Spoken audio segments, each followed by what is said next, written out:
भाग्य का लिखा कभी नहीं मिटता। धार्मिक प्रेरणादायक कथा कहानी। एक गांव में एक बहुत ही ज्ञानी पंडित रहता था। एक दिन वह अपने बचपन के मित्र से मिलने के लिए दूसरे गांव जा रहा था। उसका मित्र बचपन से ही गूंगा और एक पैर से अपाहिज था। उसके मित्र का गांव काफी दूर था। रास्ते में कई छोटे छोटे गांव पड़ते थे। पंडित अपनी धुन में आगे चला जा रहा था। तभी रास्ते में उसे एक आदमी और मिल गया। वह भी पंडित के साथ साथ चलने लगा। पंडित ने सोचा, चलो अच्छा ही हुआ, साथ साथ चलने से सफर जल्दी कट जाएगा। चलते चलते पंडित ने उस आदमी से उसका नाम पूछा, तो उस आदमी ने अपना नाम महाकाल बताया। पंडित को यह नाम थोड़ा अजीब सा लगा, पर पंडित ने नाम के विषय में कुछ पूछना उचित नहीं समझा। दोनों धीरे धीरे साथ में चल ही रहे थे। तभी रास्ते में एक गांव आया, तो महाकाल ने पंडित से कहा, तुम आगे चलो, मुझे इस गांव में एक संदेशा देना है। मैं तुमसे आगे मिलता हूँ। पंडित ने कहा, ठीक है, और वह आगे की ओर चल दिया। तभी गांव में खबर फैली कि एक व्यक्ति को भैंसे ने मार दिया है। जैसे ही भैंसे ने उस व्यक्ति को मारा, ठीक थोड़ी ही देर में महाकाल वापस आ गया। फिर चलते चलते दोनों एक दूसरे गांव के बाहर पहुंचते हैं। यहाँ पर एक छोटा सा मंदिर बना था और ठहरने की व्यवस्था भी अच्छी लग रही थी। पंडित के मित्र का गांव भी वहां से अभी काफी दूर था और रात्रि भी होने वाली थी। तो पंडित ने महाकाल से कहा, रात्रि होने वाली है, पूरा दिन चलते चलते थकान भी लग रही है और भूख भी लगी है। हम यही भोजन करके आराम कर लेते हैं। कल सुबह आराम से आगे का सफर करेंगे। महाकाल ने कहा, ठीक है, मुझे इस गांव में किसी को कोई जरूरी सामान देना है। तुम खाना खाकर आराम करो, मैं बाद में आकर खा लूंगा। इतना कहकर वह वहां से चला गया। लेकिन उसके जाते ही कुछ देर बाद उस गांव में धुआं उठता दिखाई दिया और देखते ही देखते पूरे गांव में आग लग गई। पंडित ने आश्चर्य से सोचा कि यह महाकाल जहां भी जाता है, वहां किसी ना किसी तरह की हानि जरूर हो जाती है, कुछ तो गड़बड़ है। लेकिन पंडित ने रात्रि में महाकाल से इस बात का कोई जिक्र नहीं किया। सुबह दोनों ने फिर अपने गंतव्य की ओर चलना प्रारंभ कर दिया। कुछ ही देर में फिर एक गांव आया, तो महाकाल ने फिर पंडित से कहा, आप आगे चलते जाइए, मैं कुछ देर में आपको मिलता हूँ। मुझे इस गांव में भी कुछ जरूरी काम है, मैं काम करके आपसे आगे मिलता हूँ। यह कहकर महाकाल जाने लगा। लेकिन इस बार पंडित आगे नहीं बढ़ा, बल्कि वही खड़ा होकर महाकाल को देखता रहा कि अब वह कहाँ जाता है और क्या करता है। तभी लोगों की आवाजें सुनाई देने लगी कि किसी व्यक्ति को सांप ने काट लिया है और वह मर गया है। ठीक उसी समय महाकाल फिर से उस पंडित के पास पहुंच गया। लेकिन इस बार पंडित को सहन नहीं हुआ। उसने महाकाल से पूछ ही लिया कि तुम जिस गांव में जाते हो, वहां कोई ना कोई नुकसान जरूर हो जाता है, क्या तुम मुझे बता सकते हो ऐसा क्यों हो रहा है? तो महाकाल ने जवाब दिया, पंडित जी, आप तो मुझे बहुत बड़े ज्ञानी मालूम पड़े थे, इसलिए मैं आपके साथ चलने लगा था, क्योंकि ज्ञानियों का संग बहुत अच्छा होता है। परंतु आप अभी तक समझ नहीं पाए कि मैं कौन हूँ। पंडित ने कहा, मैं समझ गया हूँ, लेकिन मुझे कुछ शंका है। अगर आप ही अपना उपयुक्त परिचय दे दें, तो मुझे शंका नहीं होगी। महाकाल ने जवाब दिया, मैं यमदूत और यमराज की आज्ञा से उन लोगों प्राण हरण करता हूँ जिनकी आयु पूर्ण हो चुकी है। हालांकि पंडित को पहले से ही इस बात की शंका थी, फिर भी महाकाल के मुंह से सुनकर पंडित घबरा गया, लेकिन फिर से हिम्मत करके पूछा, अगर ऐसी बात है और तुम सचमुच यमदूत हो तो बताओ अगली मृत्यु किसकी है। यमदूत ने जवाब दिया, अगली मृत्यु तुम्हारे उसी मित्र की है जिससे तुम मिलने जा रहे हो, और उसकी मृत्यु का कारण भी तुम ही बनोगे। यह बात सुनकर पंडित सहमसा गया। पंडित सोच में पड़ गया कि यदि वास्तव में यह यमदूत हुआ तो उसकी बात भी सही होगी। मेरे कारण मेरे बचपन के सबसे अच्छे मित्र की मृत्यु हो जाएगी, इसलिए अच्छा यही होगा कि मैं अपने मित्र से मिलने ही ना जाऊं, कम से कम मैं तो उसकी मृत्यु का कारण नहीं बनूंगा। महाकाल ने कहा, तुम जो सोच रहे हो वह सब मुझे पता है, मगर तुम्हारे अपने मित्र से मिलने ना जाने से नियति नहीं बदल जाएगी। तुम्हारे मित्र की मृत्यु निश्चित है और वह अगले कुछ ही क्षणों में घटित होने वाली है। महाकाल के मुंह से ऐसी बातें सुनकर पंडित को झटका सा लगा, क्योंकि महाकाल ने उसके मन की बात जान ली थी, जो कि एक साधारण व्यक्ति के लिए संभव नहीं है। अब तो पंडित को विश्वास हो गया कि यह महाकाल सचमुच में ही यमदूत है, वह अपने मित्र की मृत्यु का कारण बने। इसलिए पंडित पीछे की मुड़ा और अपने गांव की ओर जाने लगा।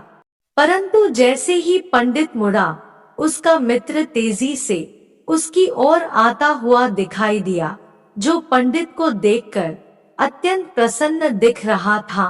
अपने मित्र के आने की गति को देखकर पंडित को ऐसा लगा जैसे कि उसका मित्र काफी समय से उसके पीछे ही आ रहा है, लेकिन वह बचपन से ही गूंगा था और पैर से अपाहिज था, इसलिए ना तो वह पंडित के पास पहुंच पा रहा था और ना ही पंडित को आवाज दे पा रहा था। लेकिन जैसे ही वह पंडित के पास पहुंचा, अचानक उसकी मृत्यु हो गई।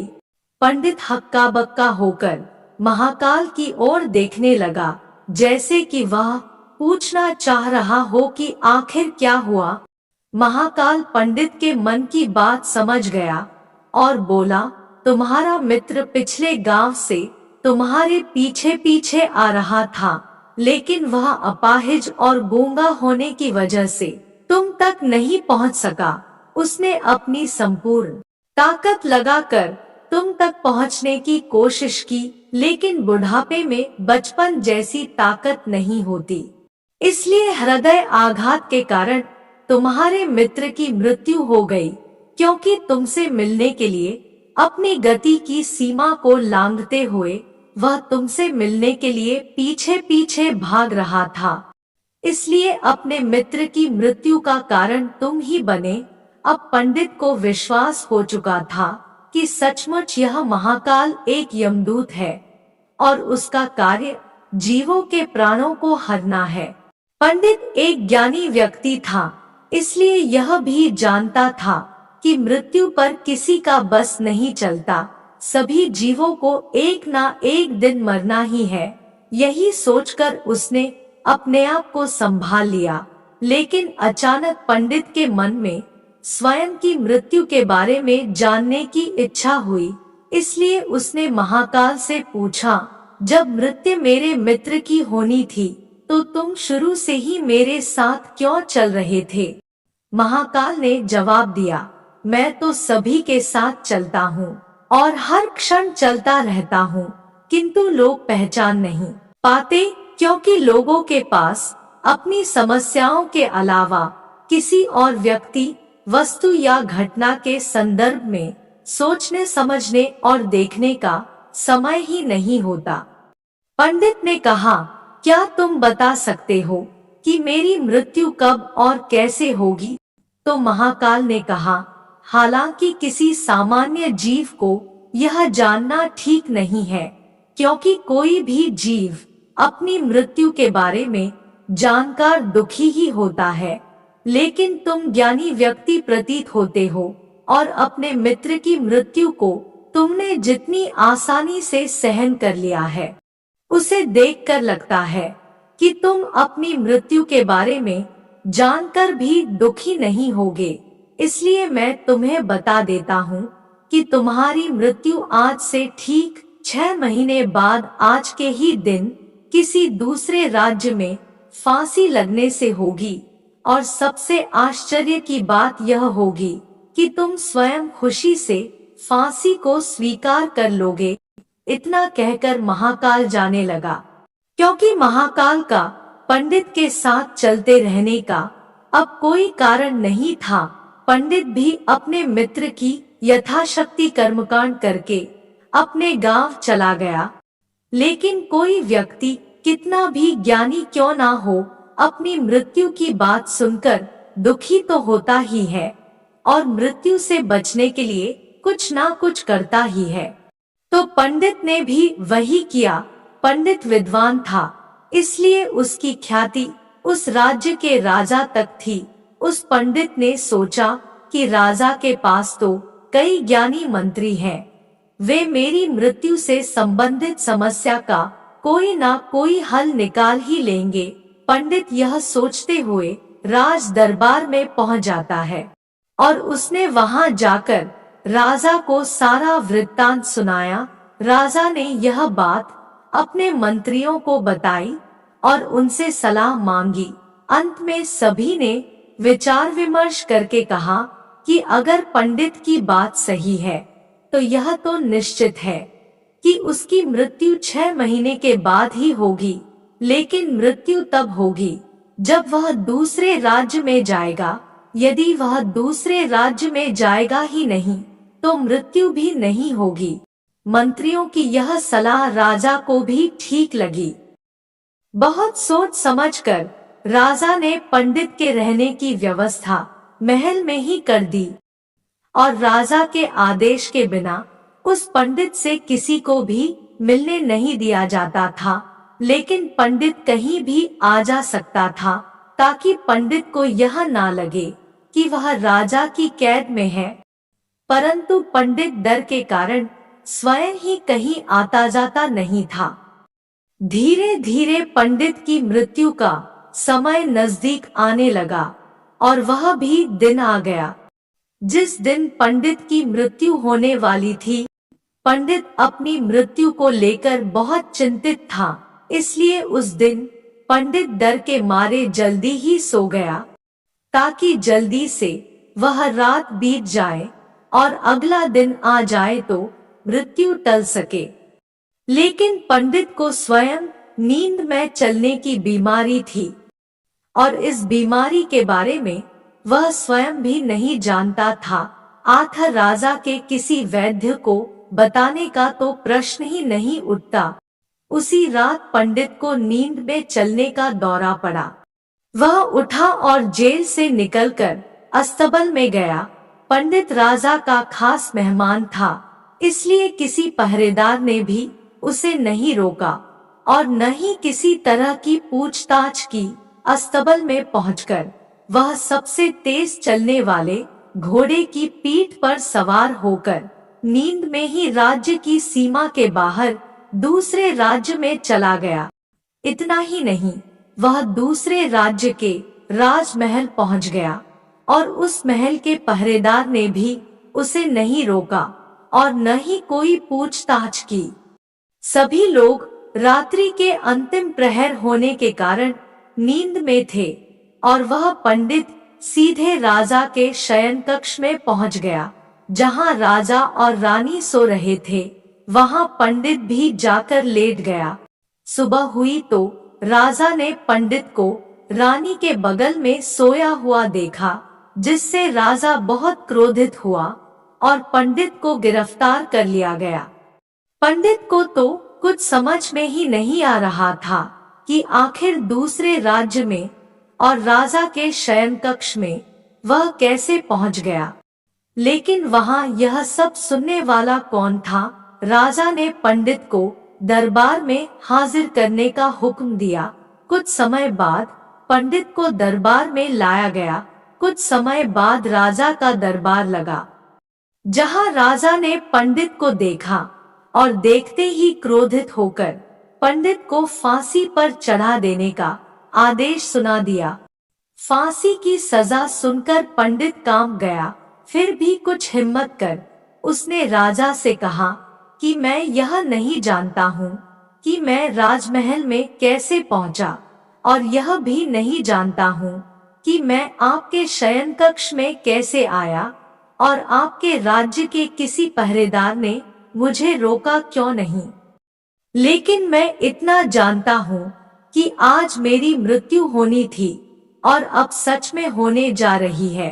राजा को यह बात थोड़ी अटपटी लगी। उसने पूछा, तुम्हें कैसे पता कि आज तुम्हारी मृत्यु होनी ही है? तुम कहना क्या चाहते हो? राजा के इस सवाल के जवाब में पंडित ने महाकाल से मिलने की कहानी बता दी और कहा कि महाराज, मेरा क्या किसी भी सामान्य व्यक्ति में इतना साहस नहीं कि वह राजा के शयन कक्ष में राजा की उपस्थिति में रानी के पास चला जाए और सो जाए। राजा को पंडित की बात में थोड़ी सत्यता दिखाई दी, परंतु उसने सोचा यह मृत्यु से बचने के लिए महाकाल और अपनी मृत्यु की भविष्यवाणी का बहाना बना रहा है। इसलिए राजा ने पंडित से कहा, यदि तुम्हारी यह बात सत्य है और आज तुम्हारी मृत्यु का दिन है जैसा कि तुम्हें महाकाल ने कहा था, तो तुम्हारी मृत्यु का कारण मैं नहीं बनूंगा। लेकिन अगर यह बात झूठी निकली तो निश्चित ही आज तुम्हारी मृत्यु का दिन होगा, क्योंकि पड़ोसी राज्य का राजा उसका मित्र था। उसने तुरंत सैनिकों के हाथ दूसरे राज्य के राजा को पत्र भेजा और पंडित की बात की सत्यता का प्रमाण मांगा। शाम तक भेजे गए सैनिक वापस लौटे और उन्होंने बताया, महाराज, पंडित जो कह रहा है वह पूर्णतया सत्य है। दूसरे राज्य के राजा ने पंडित को रहने के लिए अपने ही महल में संपूर्ण व्यवस्था कर रखी थी और पिछले 6 महीने से पंडित राजा का मेहमान था। कल राजा इससे अंतिम बार मिले थे। इसके बाद इस राज्य में यह कैसे पहुंचा, इसकी जानकारी किसी को नहीं है। इसलिए उस राज्य के राजा के अनुसार पंडित को फांसी की सजा देना उचित नहीं है। लेकिन राजा के लिए एक नई समस्या आ गई, क्योंकि उसने बिना कुछ जाने ही पंडित को फांसी की सजा सुना दी थी। इसलिए अगर दंड फांसी नहीं दी जाए तो राजा के कथन का अपमान हो जाएगा, और अगर राजा के द्वारा दी गई सजा का मान रखा जाए तो पंडित की बिना वजह ही मृत्यु हो जाएगी। राजा ने अपने सभी मंत्रियों से इस बारे में चर्चा की। सभी मंत्रियों ने सुझाव दिया कि महाराज, पंडित को एक कच्चे सूत से फांसी लगवा दें। इससे आपके कथन का भी मान रह जाएगा और कच्चे सूत के धागे से पंडित को भी फांसी नहीं लगेगी और उसके प्राण बच जाएंगे। राजा को यह सुझाव अच्छा लगा। उसने ऐसा ही आदेश सुना दिया। पंडित के लिए कच्चे धागे के सूत का फांसी का फंदा बनाया गया और नियम के अनुसार पंडित को फांसी पर चढ़ाया जाने लगा। सभी लोग खुश थे कि ना तो पंडित मरेगा और ना ही राजा का वचन झूठा पड़ेगा। पंडित को भी विश्वास था कि सूत के धागे से तो उसकी मृत्यु हो ही नहीं सकती। इसलिए वह भी खुशी खुशी फांसी पर चढ़ने को तैयार था, जैसा कि महाकाल ने उसे कहा था। लेकिन जैसे ही पंडित को फांसी दी गई, सूत का धागा तो टूट गया, लेकिन टूटने से पहले उसने अपना काम कर दिया था। पंडित के गले की नस सूत के धागे से कट चुकी थी और पंडित जमीन पर पड़ा तड़प रहा था। हर धड़कन के साथ उसके गले से खून की फुहार निकल रही थी और देखते ही देखते पंडित का शरीर पूरी तरह से शांत हो गया। सभी लोग आश्चर्यचकित थे। पंडित को मरते देख रहे थे। किसी को विश्वास ही नहीं हो रहा था कि इस कमजोर से धागे से किसी की मृत्यु हो सकती है। लेकिन घटना घट चुकी थी। नियति ने अपना काम कर दिया था। जो होना होता है वह होकर ही रहता है। हम चाहे जितनी भी सावधानियां बरतें, जितना भी उपाय कर ले, लेकिन हर घटना और घटना की पूरी प्रणाली पहले से ही तय होती है, जिसे हम थोड़ा सा भी इधर उधर नहीं कर सकते। इसलिए ईश्वर ने हमें भविष्य जानने की क्षमता नहीं दी है, ताकि हम अपने जीवन को ज्यादा बेहतर ढंग से जी सकें। और यही बात उस पंडित पर भी लागू होती है। यदि पंडित ने महाकाल से अपनी मृत्यु के बारे में ना पूछा होता तो 6 महीने राजा की कैद में डर डर कर जीने की बजाय ज्यादा बेहतर जीवन जीता।